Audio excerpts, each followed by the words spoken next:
सबैलाई नमस्कार।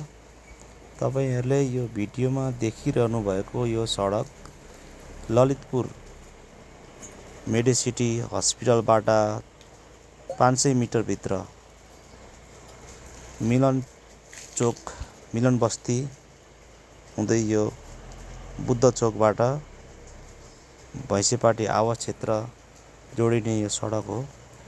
यो सडकको अवस्था यस्तो नाजुक छ कि यहाँ साँझ बिहानको कुरै नगर्नुस्। यहाँ दिउँसै पनि यो सडकमा हिँड्नलाई यति जोखिमपूर्ण छ।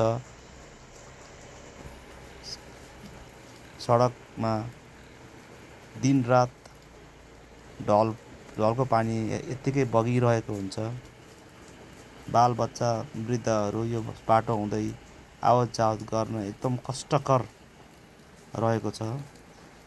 यो सडकको विषयमा स्थानीय सरकार, स्थानीय प्रतिनिधिहरू या सम्बन्धित निकायले किन चासो दिइरहेको छैन।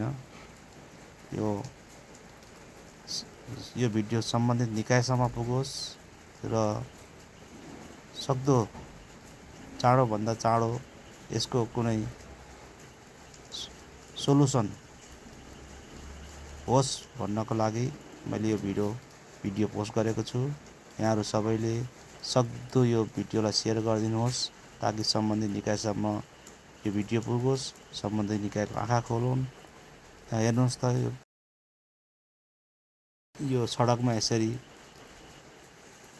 ढलको यो पुरा तपाईले देखिरहनु भएको छ। यो पुरा ढलको पानी हो।